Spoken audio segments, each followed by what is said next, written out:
Hello and welcome to Mukoya Finance. My name is Zaradeen and I'll be your tutor in this class. In this tutorial, I will explain to you what a balance sheet is, the presentation formats of a balance sheet, as well as the major components of a balance sheet. A balance sheet is one of the financial statements of a company that presents an entity's current financial position by disclosing resources the entity controls, which are the assets, and the claims against those resources, which are the liabilities as well as the equity, at a particular point in time. In the previous tutorial, I defined equity as owner's contribution to the business and liabilities as obligations that a company owes, while assets are the resources acquired using equity and liability. Now let us look at a more formal definition of these terms. Assets are resources controlled by an enterprise as a result of past events and from which future economic benefits are expected to flow to the enterprise. Liabilities, on the other hand, present obligations of an enterprise arising from past events, the settlement of which is expected to result in an outflow of economic benefits. This is the creditor's claim on the resources of the company. Equity can be seen as owner's funds generated by initial investment in the business or selling some ownership rights. It can also be seen as the residual interest in the assets after subtracting liabilities. Classified balance sheet separately classifies current and non-current assets as well as current and non-current liabilities. Current assets are generally maintained for operating purposes and are expected to be used up, sold, or otherwise converted into cash within 1 year or one operating cycle of the business. Current liabilities are obligations expected to be settled within 1 year or one operating cycle of the business. All other liabilities that are not current liabilities are non-current liabilities. As you can see here, current asset plus non-current asset gives you total asset, while current liabilities and non-current liabilities will give you your total liabilities, and by extension your total asset is your total liability plus your equity. Let us have a better understanding of these building blocks of balance sheet. Current assets are assets that are held primarily for trading or are expected to be sold, used up, or otherwise converted into cash within 1 year or one operating cycle of the business.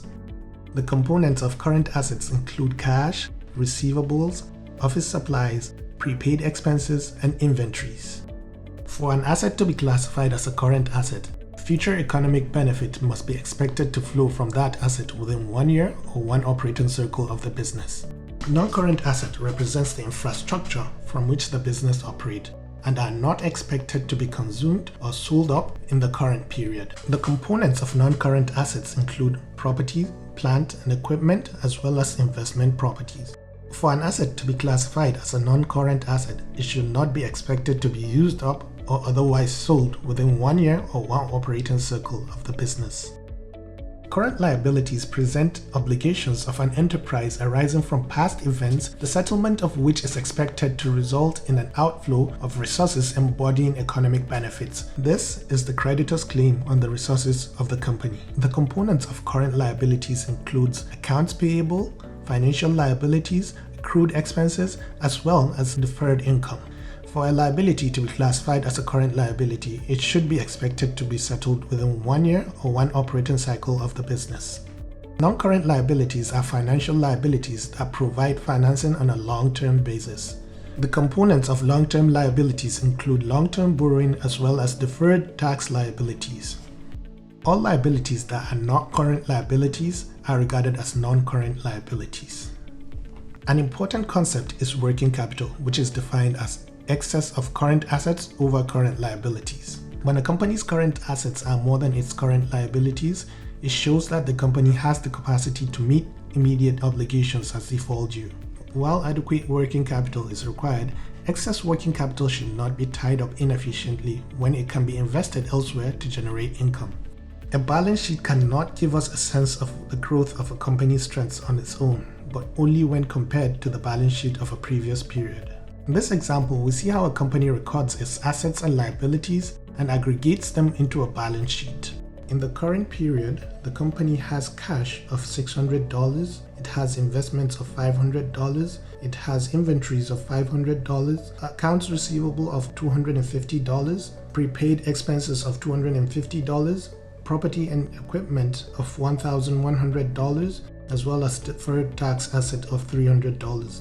In total, the company has $3,500 in assets. On the liability side, the company has accounts payable of $400, accrued wages of $300, accrued staff compensation of $450, income taxes payable of $200, unearned revenue of $800, mortgage payable of $250, investment capital of $500, as well as accumulated retained earnings of $600. In total, the liabilities plus equity gives you $3,500. If we aggregate and summarize these records, we have the balance sheet on the right, which shows the company's financial position as of the end of year 2022. The examples of current assets are cash and cash equivalent, marketable securities, receivables, inventories, and other current assets. Examples of current liabilities are accounts payable, accrued expenses, and deferred income.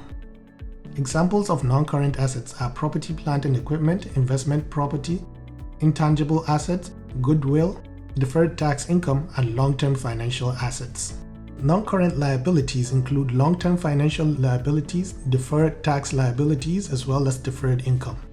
The components of equity include contributed capital, preference shares, treasury shares, retained earnings, other comprehensive income, as well as non-controlling interests.